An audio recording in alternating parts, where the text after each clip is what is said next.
I was 27 years old, I left a very demanding job in management consulting for a job that was even more demanding, teaching. I went to teach 7th graders math in the New York City public schools. And like any teacher, I made quizzes and tests, I gave out homework assignments. When the work came back, I calculated grades. What struck me was that IQ was not the only difference between my best and my worst students. Some of my strongest performers did not have stratospheric IQ scores. Some of my smartest kids weren't doing so well. And that got me thinking.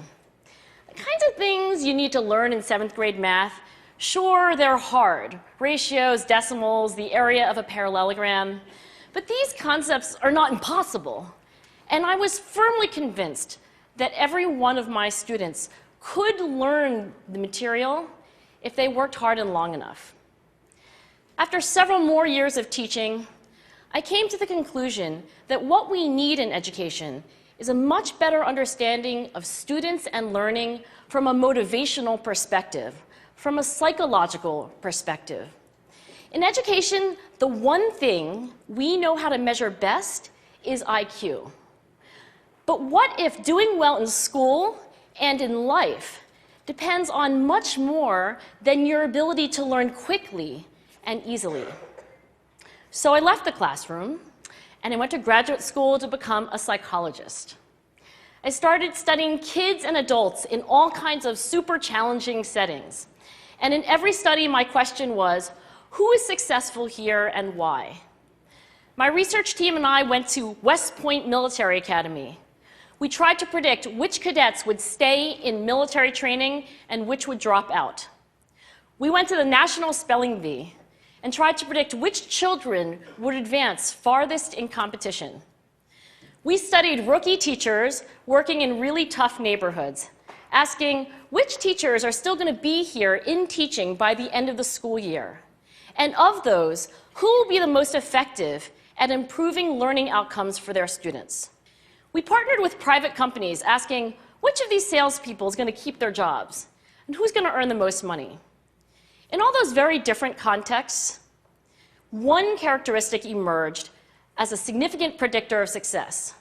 And it wasn't social intelligence, it wasn't good looks, physical health, and it wasn't IQ. It was grit. Grit is passion and perseverance for very long-term goals. Grit is having stamina. Grit is sticking with your future, day in, day out, not just for the week, not just for the month, but for years, and working really hard to make that future a reality. Grit is living life like it's a marathon, not a sprint. A few years ago, I started studying grit in the Chicago public schools. I asked thousands of high school juniors to take grit questionnaires, and then waited around more than a year to see who would graduate. Turns out that grittier kids were significantly more likely to graduate, even when I matched them on every characteristic I could measure, things like family income, standardized achievement test scores, even how safe kids felt when they were at school. So it's not just at West Point or the National Spelling Bee that grit matters, it's also in school, especially for kids at risk for dropping out.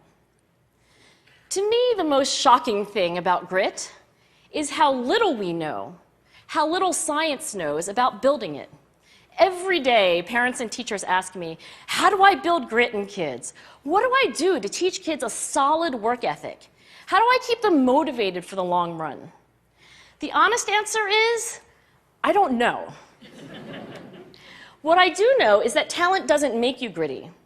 Our data show very clearly that there are many talented individuals who simply do not follow through on their commitments.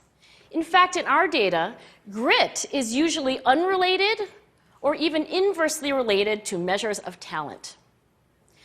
So far, the best idea I've heard about building grit in kids is something called growth mindset.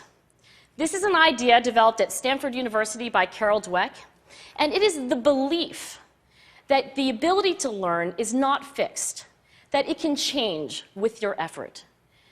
Dr. Dweck has shown that when kids read and learn about the brain and how it changes and grows in response to challenge, they're much more likely to persevere when they fail because they don't believe that failure is a permanent condition. So growth mindset is a great idea for building grit, but we need more. And that's where I'm going to end my remarks, because that's where we are. That's the work that stands before us. We need to take our best ideas, our strongest intuitions, and we need to test them. We need to measure whether we've been successful, and we have to be willing to fail, to be wrong, to start over again with lessons learned. In other words, we need to be gritty about getting our kids grittier. Thank you.